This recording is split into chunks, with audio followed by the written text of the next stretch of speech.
Tony, how you doing, Joe? How you doing? I was just, as we were waiting for that horrible countdown video to finish, because I don't have anything else to play at that point. I see people already jumping on, which is that's a testament to you, not me. I can tell you that. I do want to give it a second. If everybody's logging on, there's a couple different areas this is being taken live from. So Windshield Time Live, which is a part of the In-Home Sales Pros group. And it's also probably easier to get involved or see is on YouTube at Windshield Time Live. So somebody told me last week or 2 weeks ago I should probably make that better known. Apparently also, if I don't know the first thing about algorithms, if you like punch the like key or do some other things, maybe other people will see it. So I don't say that because of me. I say that because of who our guest is today. Tony, Hoty, how you doing, man? I'm doing awesome. Thanks for having me. I really appreciate it.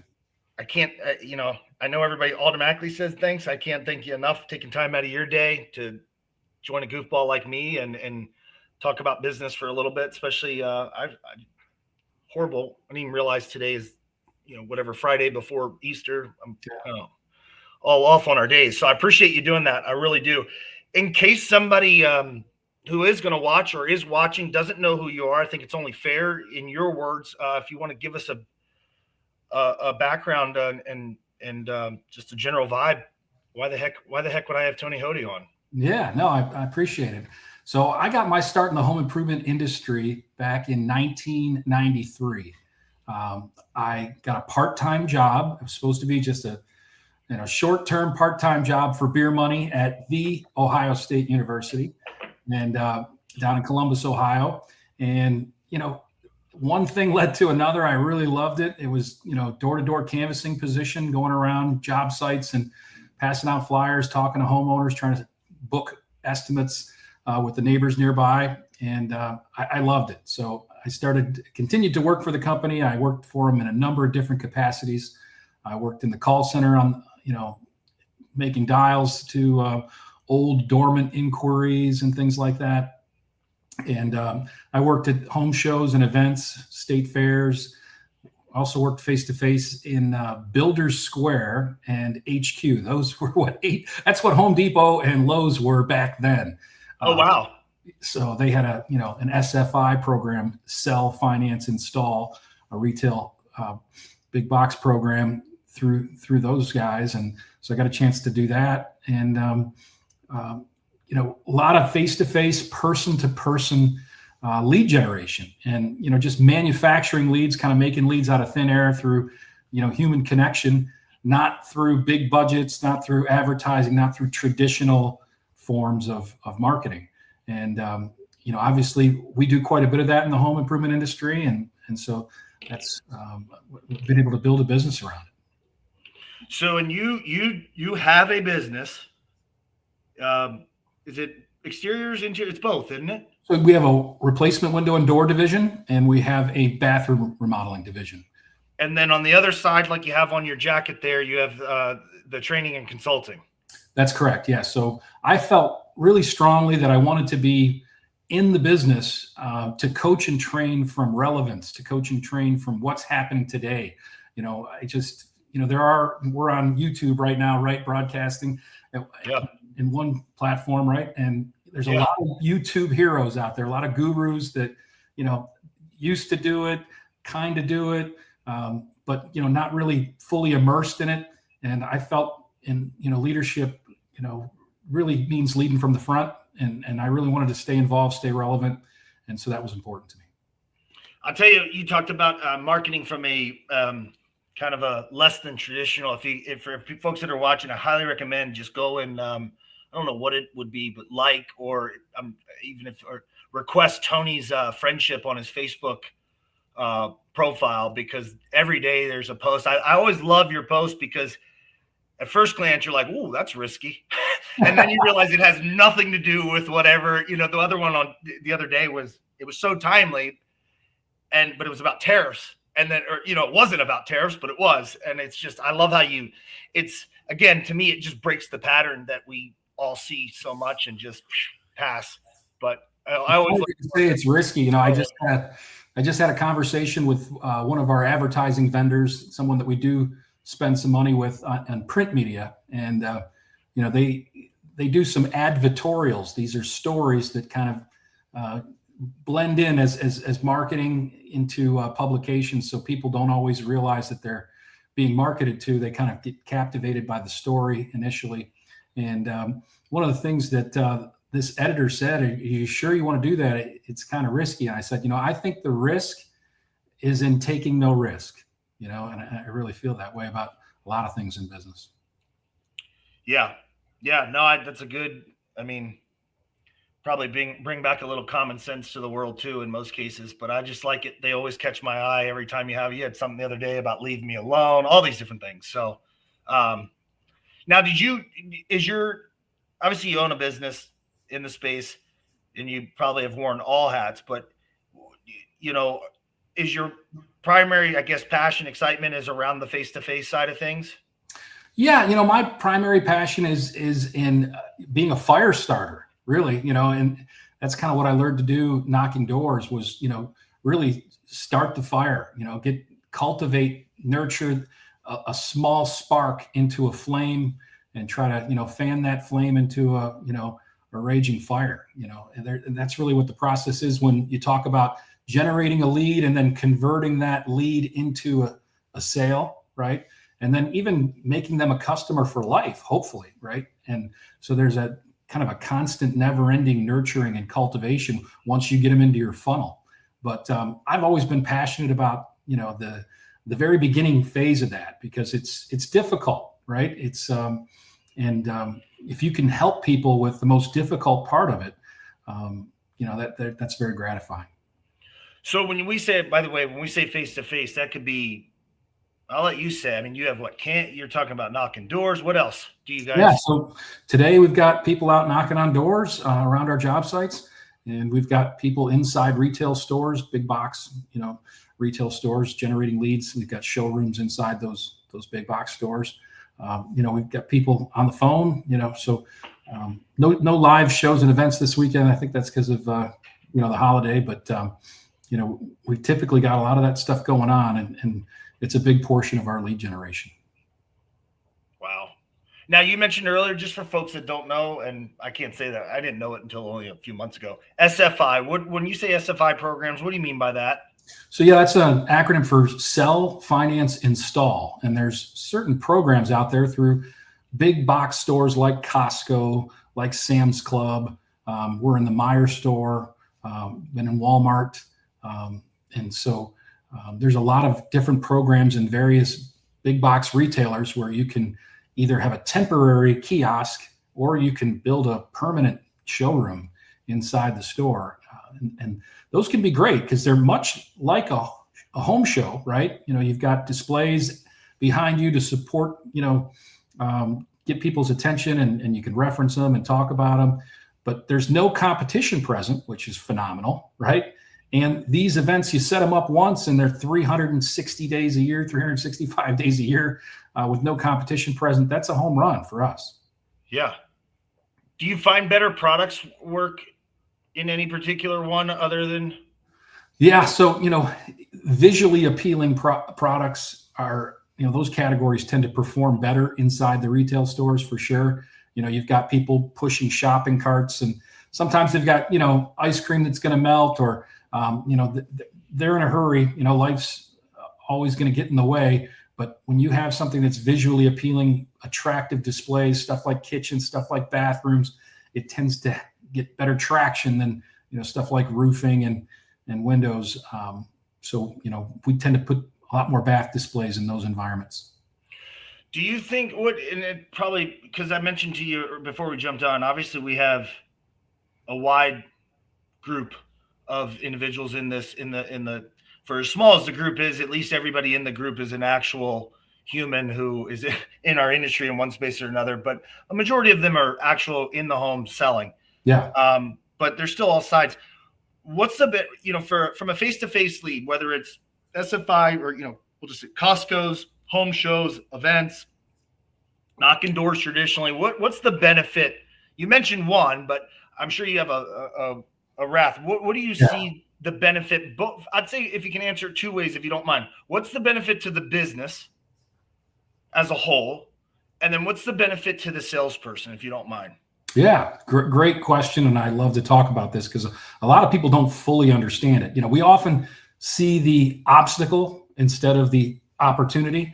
And I think there's a lot of that when it comes to, your manufactured leads, the leads that require blood, sweat, and tears. So as having said that, when you take a face-to-face lead, you're pulling someone into the market. If they went to Costco, they probably went there for shampoo. They didn't go there for the whole bathroom, right? So if you knock on their door, they weren't necessarily expecting you. So as a result, you're kind of sparking that interest, fanning that flame. As I mentioned, there's a spark there, but there wasn't. This was not consumer initiated. This was company initiated, right? So you're going to have to do a really good measure and inspection, right? It can't just be counting windows. It's got to be inspecting windows. It can't just be quickly looking at the bathroom, right? You got to be opening up the access panel with a flashlight, and you got to be looking for mold, and you got to elevate their level of concern. You got to move them down the line, create urgency through that process, through the needs assessment, through the inspection. That becomes the challenge, right? But the benefits are that these are exclusive leads. You typically make these leads, canvas lead or a retail store lead. You're the only one in the door. And if you do your job properly, with a good confirmation process and a good sales process to convert this lead, you're going to pull these people into the market, and you're going to take them right out of the market in one fell swoop, right? So you're not competing. You can get your dollar. It's more profitable, for the business when you manufacture the leads that way.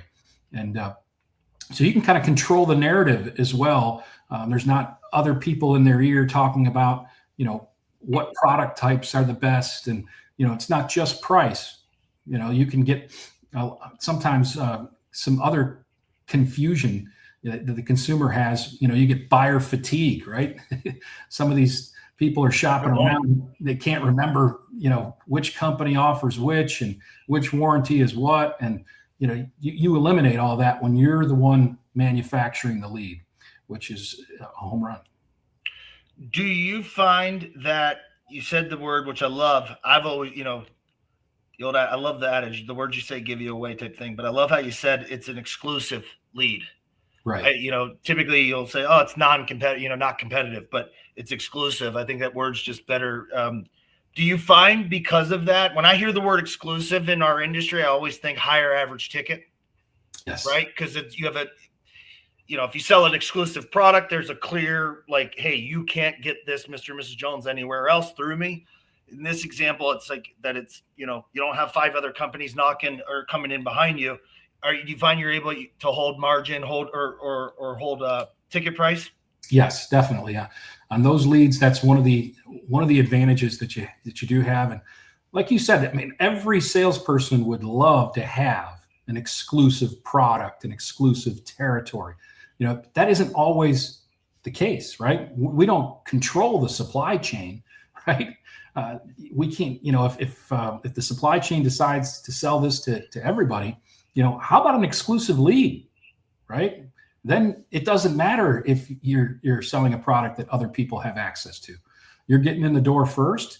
You're, making a friend. You're, going through creating urgency, and you're closing them out before they have a chance to, get distracted with other things in the marketplace. And I probably should have told you before we started, I'm by no means the Joe Rogan of this stuff. So some of my questions are probably going to be rapid fire. And I'm also taking notes because I'm going to get something out of this. I can tell you that. I know this sounds crazy. Ring doorbells face to face. Has it been a game changer? Have you seen it affect, or what do you see? It's been an impact. Yeah, it's had an impact. The number one thing I'll say about that is you should really step up your game from a wardrobe standpoint. You really want to look good, because they're watching you coming up the driveway, and you want to inspire them to come to the front door, not, inspire them to hide under the couch, right?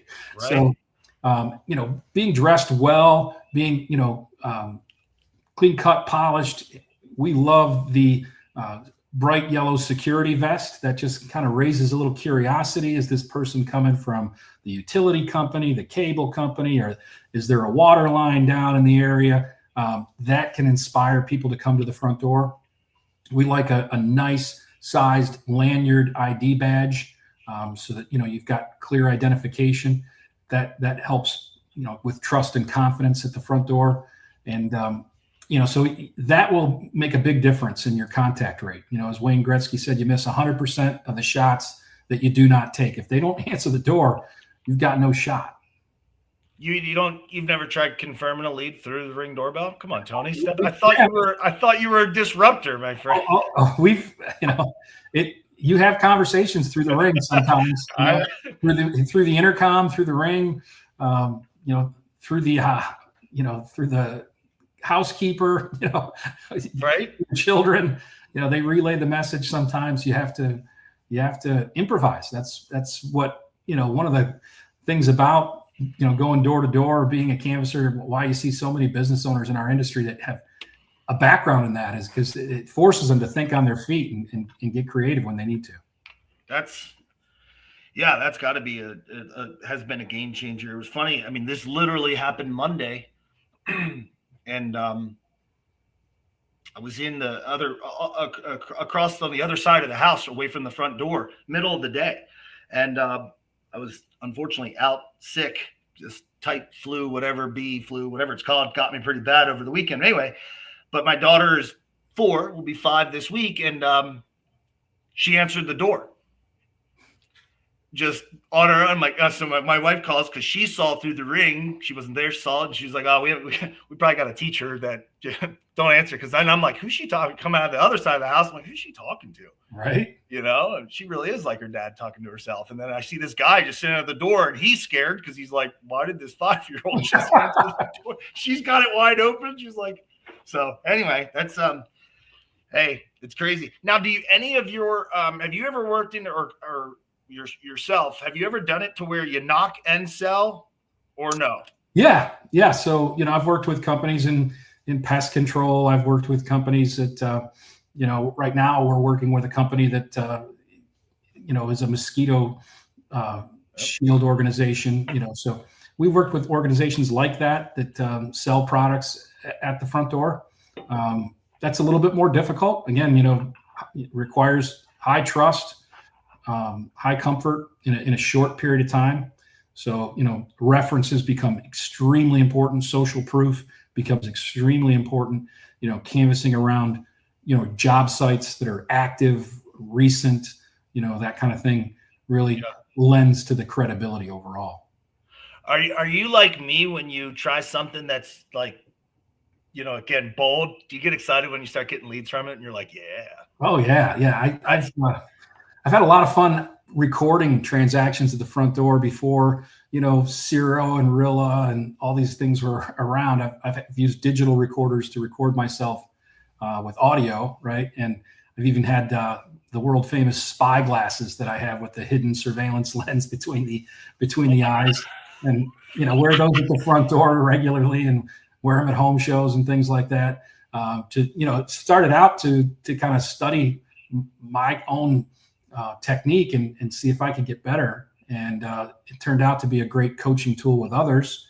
And it really pandered to a high level of curiosity for a lot of people that have never done it before. And they want to see, can it be done? And what does it look like when you knock on a stranger's door? And so those have been great, training and coaching tools and introducing people to the process in general.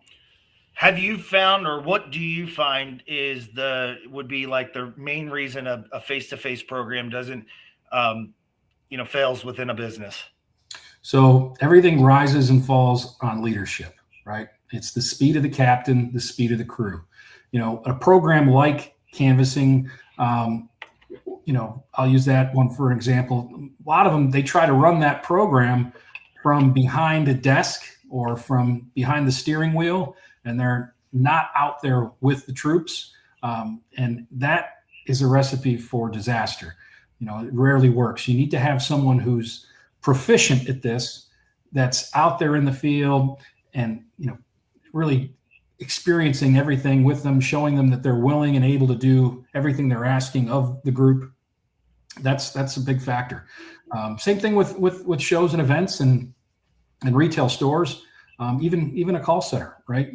Anything that requires human beings requires leadership. And a lot of the industry has gotten used to, especially during times like COVID and other times where, the phones are ringing and inbound leads are abundant. You get a lot of people that get fat cat syndrome, and they're used to just writing the check and the leads come in. Maybe they buy them from Home Advisor or Angie's List or wherever, but they're writing a check and creating those inquiries with money. When you do that, it can get you to really your leadership skills can slip up because you're not having to manage as many human beings and lead as many human beings. So that's a big factor. That's a good point. It's funny. You hear sometimes, I don't know where I heard it, but I've heard it before where it's like, people are like, oh, we used to do this and it worked. And then you're kind of like, well, why'd you stop? Right. I don't know. We got bigger, Right. Whatever. Yeah. Sometimes the leader gets promoted or, that kind of thing. And then that's the link to the chain that makes it all work. How critical is the connection between canvas team and sales team? I think it's important in marketing and sales, that synergy. I think it's really important. One of the things that can really divide a business is those departmental wars where, the lead quality is poor and they're not happy about it. And, the marketers can complain about the fact that, hey, they get bonus based on demos. And, that rep was in the house for an hour and he resulted that appointment as a no demo or a one party or something like that. And, so you can get those departmental wars.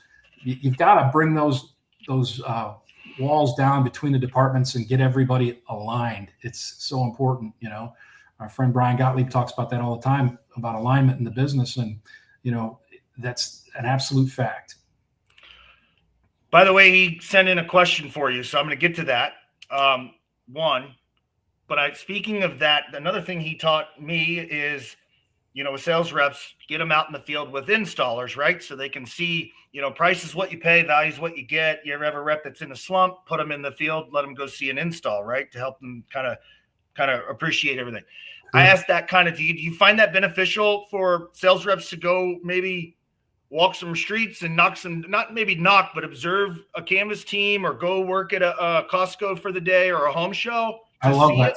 Yeah, I absolutely love that stuff. I think that's a great way to build camaraderie and to remind everybody that, this is a full-fledged, job.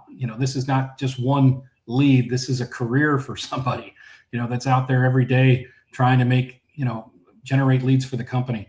And so I think it's a great idea. It definitely gives them good perspective on the overall process, help teach them the value of a lead and help them understand.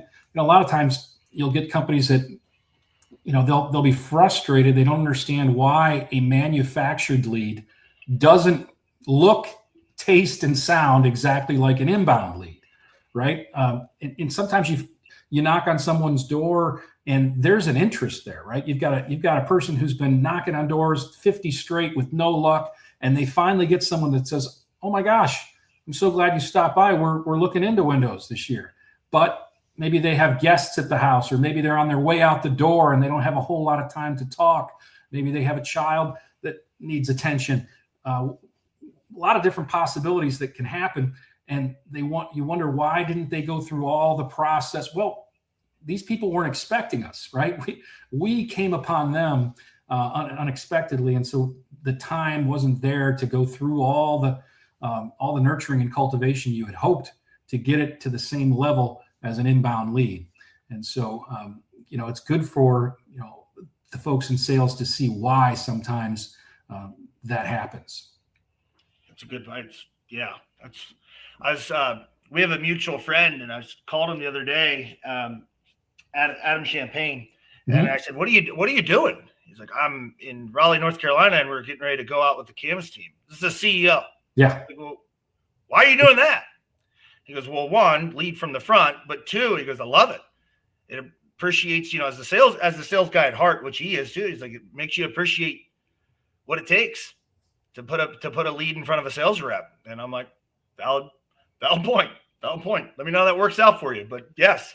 Yeah. I mean, the best way to get ready is to stay ready, right? Yeah. That's a good point. So Brian Gottlieb asked a great question, which he leads off like very important. You truly are best in class at capturing 5-star reviews. Appreciate that. How do you, speaking of alignment, I would assume it's some kind of alignment to generate those reviews. Obviously it requires employees doing and saying certain things. Is there a way that you align and have their compensation affected by their ability to generate reviews? Yes. So we have different ways for employees to acquire 5-star reviews.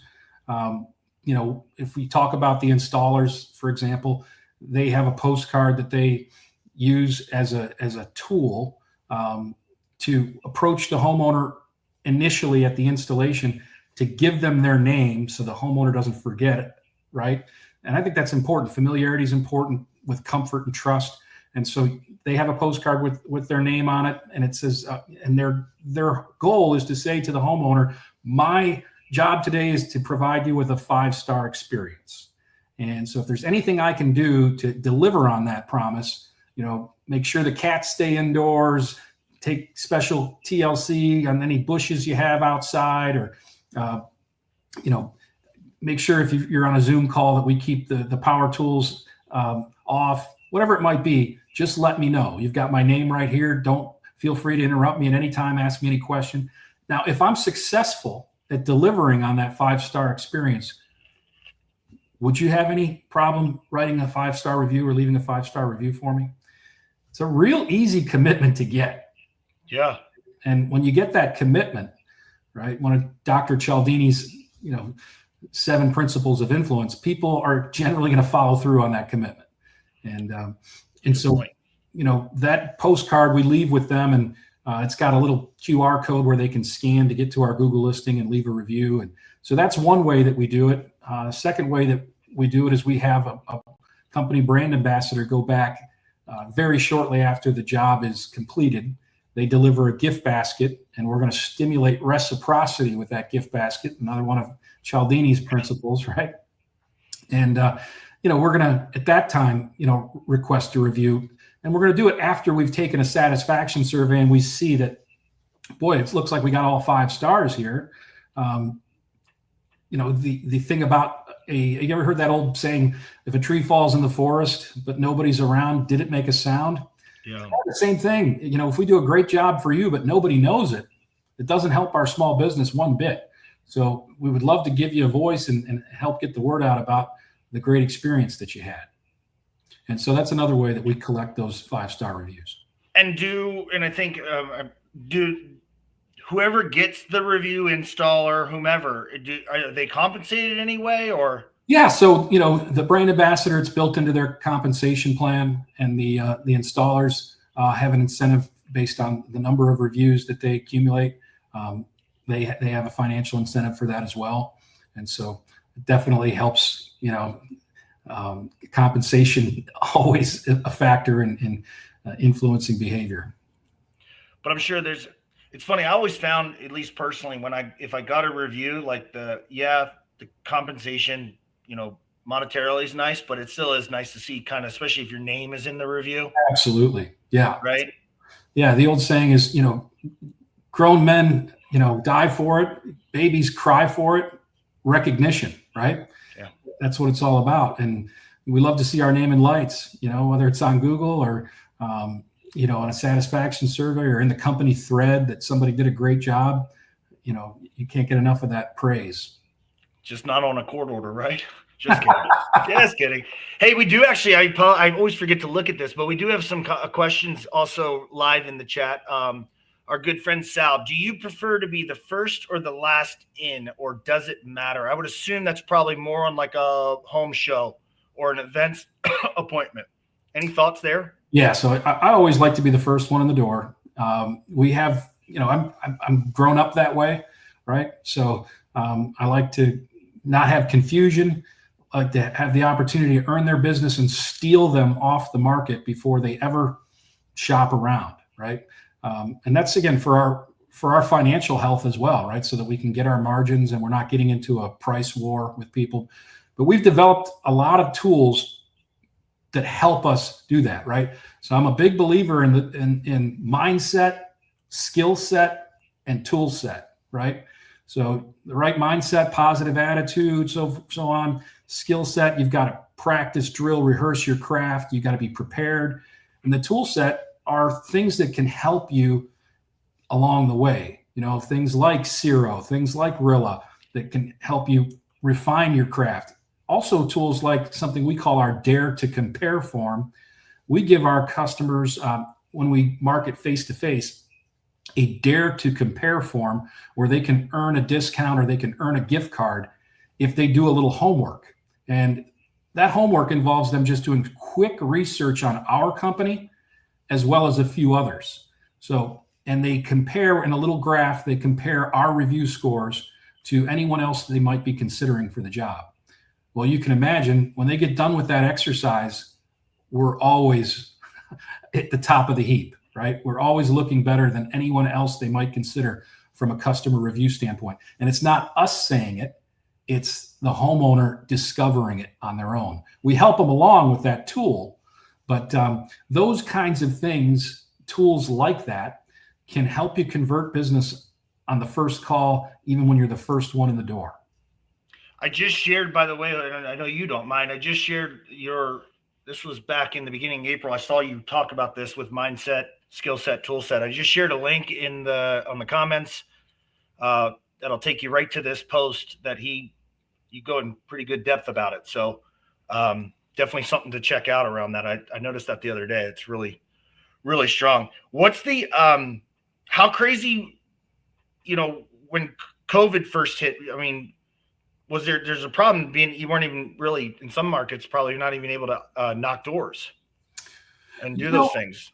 That was the perception, but what we found was that there was a lot of homeowners at home starving for adult conversation. There was a lot of weirdness going on in the world, a lot of strange things happening, and they were trapped in the house with kids and really looking to have some adult conversation. So we were very surprised at how the reception was warm and how people had some money in their pockets. They had some stimmy checks, and they were ready to spend it. And they were home and they were looking at the problems they had. They were more aware of things like roof siding, windows, doors, bathrooms, kitchens. They were using them more than ever because they weren't going anywhere.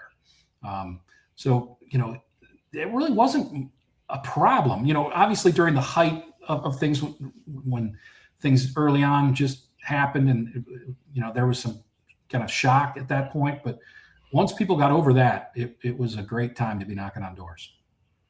It's funny that you just found yourself in the middle of that. What most of companies feel is that you couldn't knock doors, but what we found was you actually could, and then we felt a lot better setting leads. I was hoping you'd pick up on that. Yeah, God, you're just so good. And what do you see as the typical mix of face-to-face versus other, we'll say inbound? I mean, but just to categorize it all, is there somewhere you balance it, or? I like a good 50 mix, to be honest with you. I really like to scale that way so that it's a nice blended mix. When things happen in the marketplace, when there's shifts that occur, whether they be economic, whether they be things like COVID, COVID, for example, all the shows fell off the schedule. There was no live events, right? So if you were heavy in live events, you're going to get hurt, right? And there's other times where, things are not performing on TV and radio because of, stock market, propaganda, could be an active terror or something in the media that is distracting consumers, and the TV just isn't performing. So there's a variety of reasons why some sources will perform during certain times and others will not. And so having a nice balanced mix, 50-50, where you're out there grinding, making some leads, and you're also not afraid to spend and in traditional forms of advertising. From a face-to-face standpoint, when should a company maybe look to that? Is there a size? Is there a say, hey, you know what? Maybe we should start to look at knocking doors, or obviously shows and events can be a little bit different, but just in general, is there a size that you say should at least be here, or to make it worth it?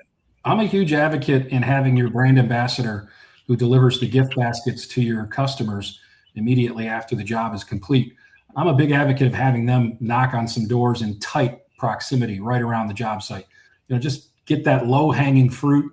Some of the neighbors that might have been looking through the blinds that saw the work going on, some of the neighbors that might have been walking the dog, saw the work going on, people that noticed the trucks in the yard sign when they were driving past. Just make sure you're getting that low-hanging fruit, and you can do that from day one. It's so important to have a brand ambassador that is visiting your job site and making sure that the satisfaction is there, number one, getting repeat business, number two, getting referrals, number three, right? Doing some radius marketing, number four. So a lot of opportunities like that when you're going back and visiting your customers and making sure they're happy. So the brand ambassadors are completely set, it's a role. Yeah. And then they're probably, it sounds like, trained a little bit with from a canvassing perspective or a door knock to be able to have that conversation. Definitely. Wow. That's impressive. Do you find that, are you pretty much knock for all products? Yes. Yeah. There's not a product that we haven't knocked on doors for, and help people knock on doors for, interior, exterior. Like I said, stuff that's, pest control, HVAC, you name it. I was always curious, right? Obviously exteriors, you can kind of see going up to the home what it is. But I'm sure, I guess there's more and more doing it. What's interesting about that, Joe? Is a lot of canvassers get in the bad habit of identifying what's wrong with a house, okay?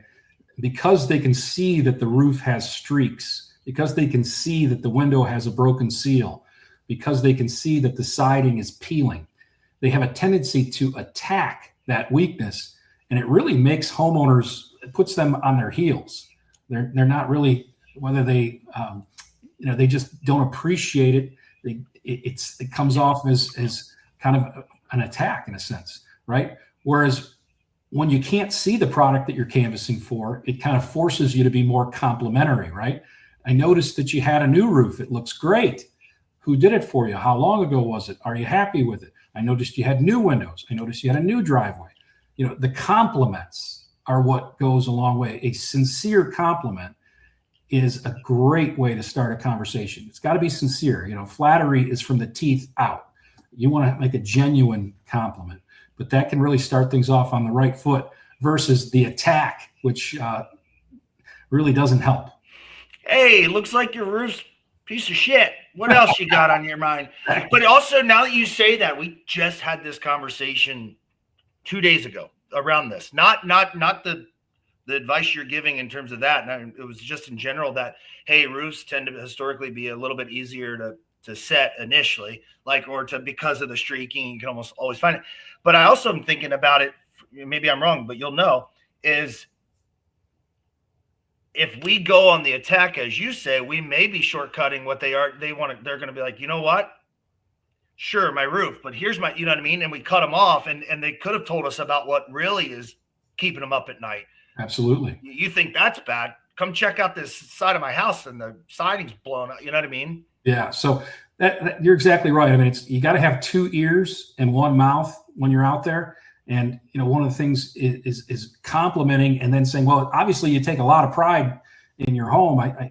You just had that project taken care of. What's next for you? Yeah. Let them talk a little bit. Sometimes we help control that a little bit by putting a menu in front of them with pictures.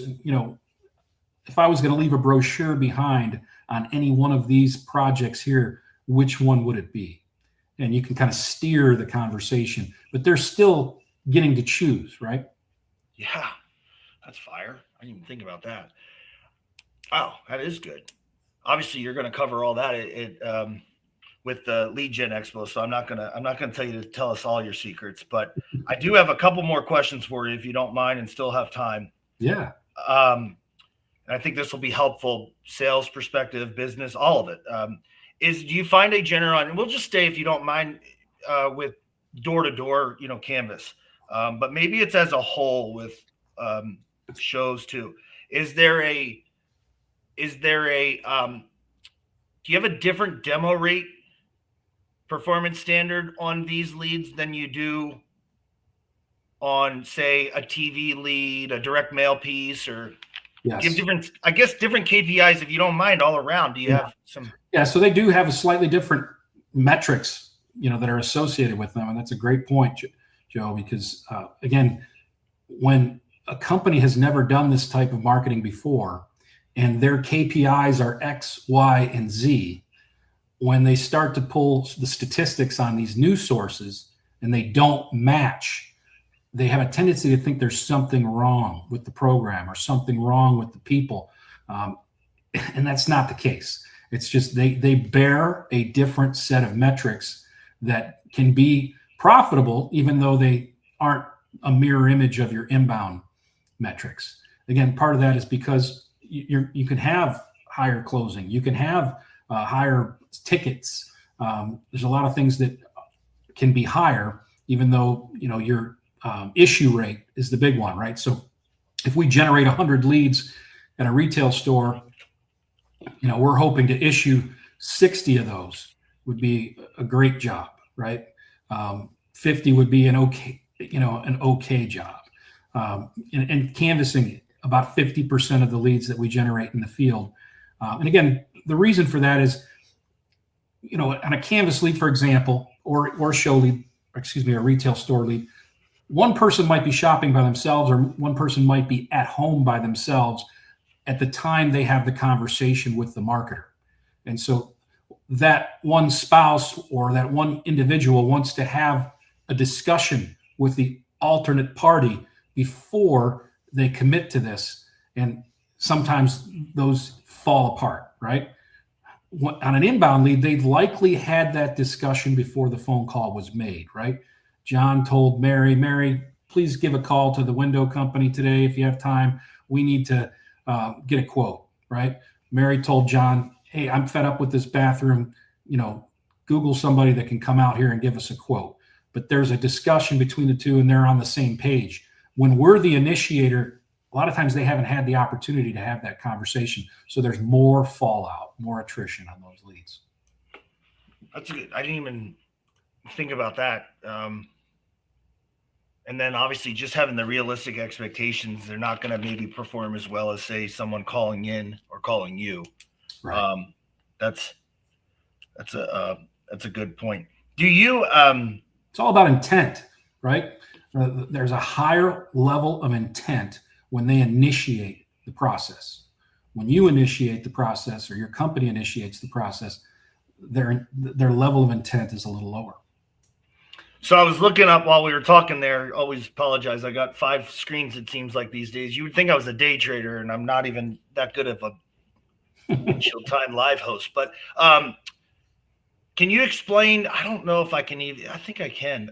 You posted the other day, and I'll share the link now. But you posted the other day the difference between the 70s and 80s, the 90s and 2000s, and then 2025 in terms of the marketing and sales presentation. Can we talk about that for a second? Because I think it's critical. Obviously, there's a reason you posted it. It's not because it's just something popped in your head. You're seeing it. You're experiencing it. We are, yeah. So I think you do get less time. People, their attention spans are shortened slightly, and so whatever we can do to nurture and cultivate and pre-position ourselves so that the salespeople don't require so much time is a smart move. We're not trying to shortchange the process. We're just trying to, get video, get, tools like the Dare to Compare form that I mentioned to you, get that in their hands early so that they can start to sell themselves, so that they can start to do some research, so that, your company story can maybe be a little bit shorter because you've accomplished the trust, you've accomplished the comfort, right? Some of that, needs to happen if in this day and age, because the attention span is shorter and we just don't see the same amount of time available in every home. Yeah.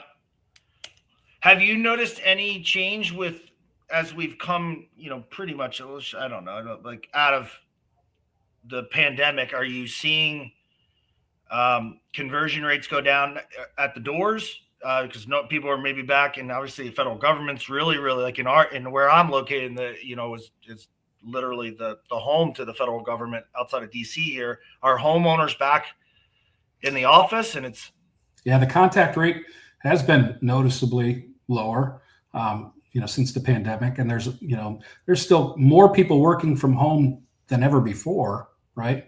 Because some of them just didn't go back and aren't going to go back. But it's not like the glory days during the pandemic when or shortly thereafter. It's a noticeable difference. From the sales perspective, I just want to get your take, because you probably, even though, again, you wear all the hats, in especially being an owner and deal with all of it. But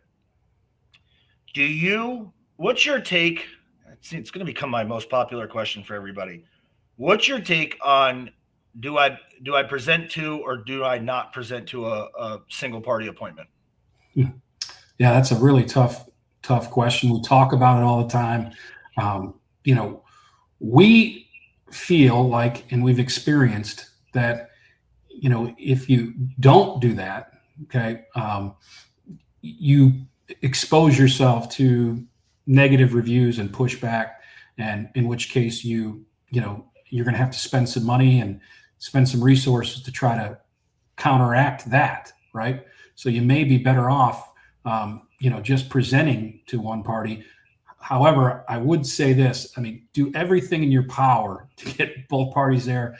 Don't just roll over like 90% of the industry does when they need to have that courageous conversation. A lot of them just roll over. They're not well rehearsed. They're not well practiced. And as a result, they just avoid that contentious scenario altogether. If you practice, if you drill, if you rehearse, you can get much better at handling that, and you can convert people who didn't understand why it was of value to them and didn't understand that you have expanded your schedule to accommodate, families like theirs. So there's ways to approach it. But we try to do everything in our power to get, all relevant parties. That's the terminology we like, all relevant parties present. Do not like the terminology decision maker, because when you throw that term decision maker around the office, then you'll start to hear your people say it. And then your people will look at the prospect and say, we like all decision makers present. And then you'll hear your prospect say, well, we're not making any decisions, so we don't need to have all parties present. And so it's a trigger word, right? You brought it up and you put words, in their mouth, and you spooked them. So we like to say all relevant parties. We do everything in our power to get all relevant parties there. It's not always possible, but we're going to continue to try to nurture, cultivate, and get all parties involved whenever possible. Now, again, I'm not in that world of confirming like you just did, but if you're watching this, that little tweak, if you're not doing it, could probably get you, I don't know, X more sets or X more confirmations, then I mean, we can hang up now. There's the value, man. That's it. I'm writing this stuff down. I'm like, I don't even do that. I've never confirmed really in my life, but that makes complete sense to me versus saying decision makers. And you're like, wait, I thought it was a free estimate. What decision do I have to make? Right. Holy cow. When you listen to a ton of recorded phone calls, Joe, like we do, you hear customers literally say that frequently. Okay. And those are the type A people that are willing to get combative with you. So how many, which is a much larger percentage of people who would never get combative, how many of them are thinking it but don't say it? Yeah. Right. And they what's the word? They just kind of deal. Okay, yeah, sure. Knowing, hey, you don't need to be here for this, husband, or the other way, wife, whatever. Right. It's just like the employee that leaves the note on the door that they quit. They'd much rather, non-combative way, right? You'll get voicemails. How many voicemails do we get when we get to the office in the morning for appointments that are canceling? Why is that? What spooked them? Was it a bad review that they saw that you don't know about, or was it some language that they heard that spooked them, and they decided they're just going to call and leave a message and cancel while after office hours, so they don't have to deal with with arguing with you, right? It's funny you say that. I've always been at the time they call. You're like, what at 3 a.m. were these people doing? Because it's recorded, and you're just like, I mean, was it that much weighing on your mind that you just woke up in the middle of the night and was like, there's no way. I want to be awake and answer it one time. Be like, hey, it's Tony. That dedicated, right? Just to be like, hey, what's going on? So, all right, relevant parties. That's good. I just want to make sure of that. And then, gosh, it slipped that. I just had one that I was thinking about, and I wanted to really, doggone it. That's why, but I love your tip. That's what I mean. I can't stress enough. It's your regular, by the way, it's your regular Facebook page, isn't it? Your own personal thing. There's always stuff like this posted on your thing, and you share a ton in the group too. But I can't stress enough for people to just go whatever it's called, friend you, whatever. And obviously, please don't spam Tony. He doesn't need any offerings that we probably have in most cases. But anyway, because it's very rare that you get. My wife jokes about me, gives me a hard time. She's like, man, you're just such a nerd for this stuff. And I take it as a compliment. But there's so many people that just don't get into it enough. And I just think it's awesome to see. And I know a lot of people that you've brought and developed that are on your team at Hoty Consulting as a whole. One I became extremely close friends with, our good friend Kyle. And it's just it's freaking awesome to see that you're bold, you're testing the waters. And to that point, what's the boldest thing you've done where they're like, peers are like, Tony, I don't know, man. Like, this is going to be, I don't know if we should do that. Anything crazy? Man, I'm sure there's a lot of things. I joke with people that know me well that I wish I hadn't thrown away all the cease and desist letters I've gotten in my career, because I would have a wall of fame, Yeah. I do like to push the envelope a little bit. So there's been quite a few things, we've done quite a bit of secret shopping over the years as a consulting firm. And we put together those consumer price guides that, that publish pricing, right?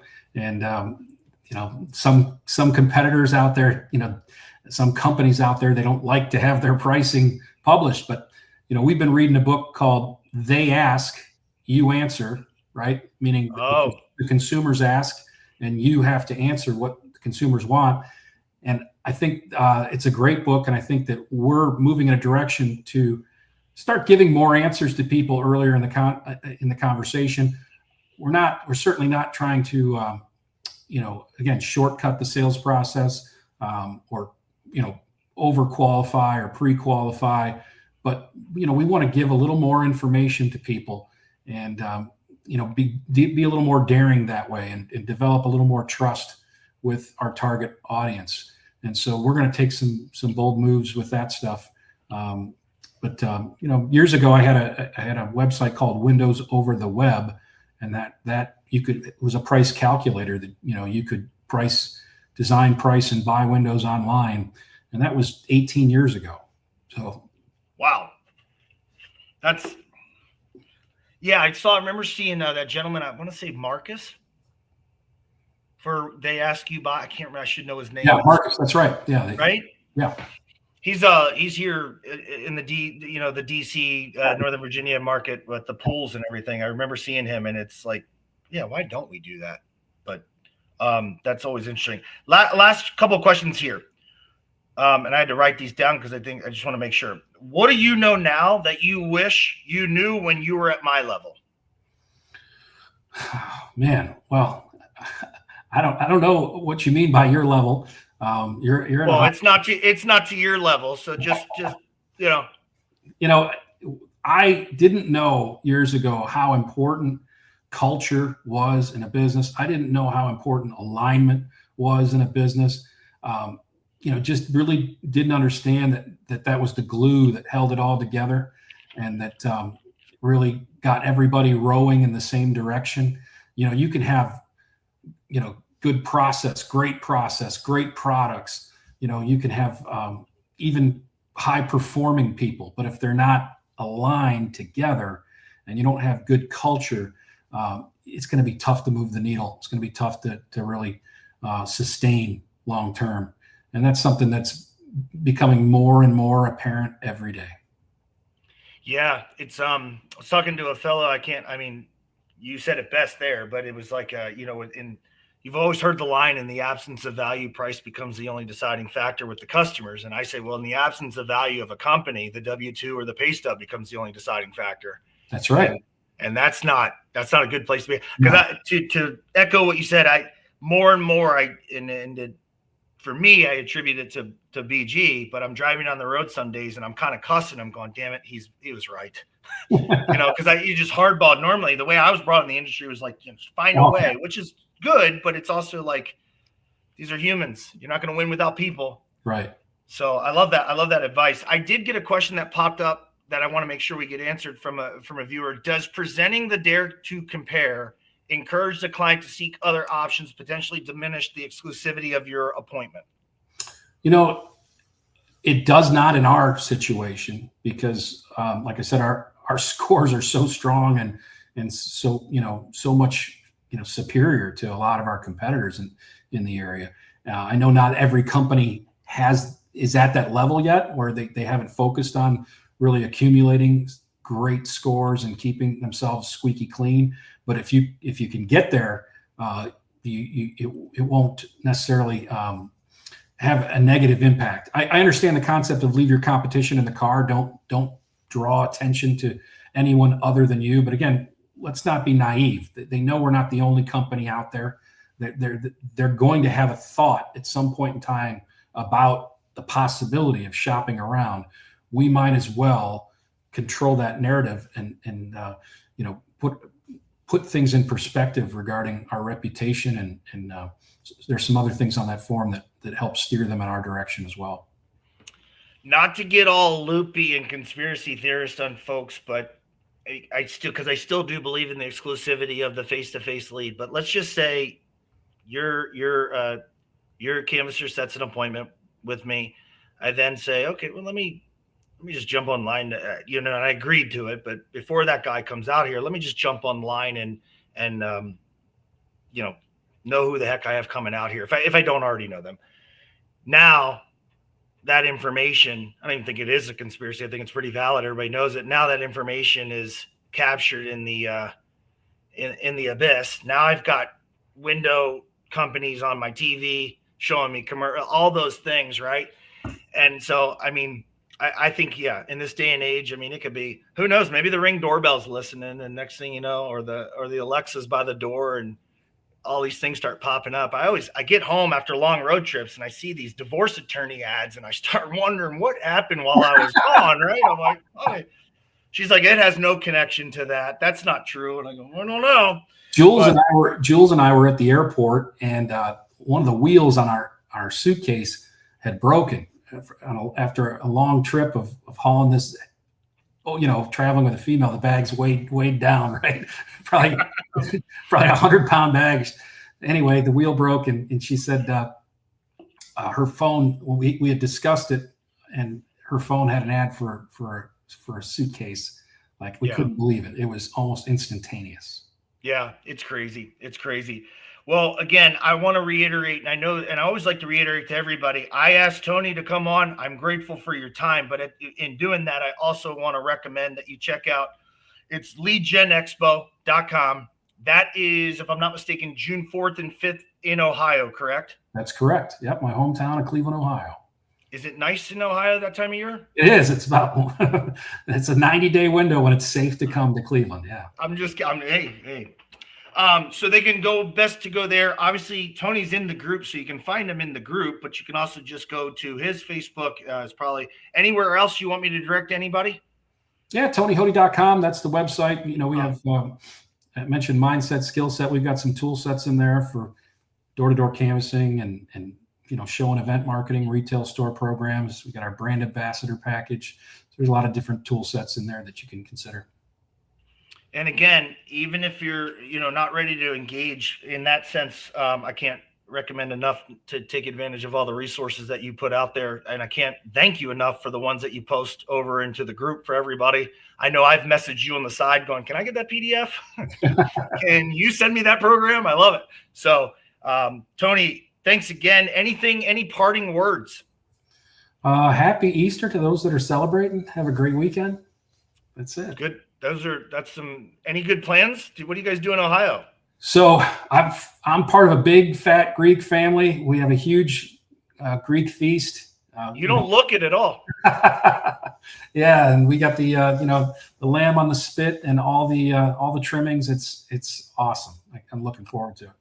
My whole other half of my family's Greek, but I think we'd have Greek Easters not till next weekend, I was told. Is that right? No, they're on the same calendar this year, Orthodox. Oh, maybe we're just maybe they're kind enough to know that us crazy Catholics initially on this half are going to do this weekend and then next weekend. So good stuff. Good stuff. Again, Tony, thanks so much, man. And June 4th, 5th, Cleveland, Ohio, leadgenexpo.com.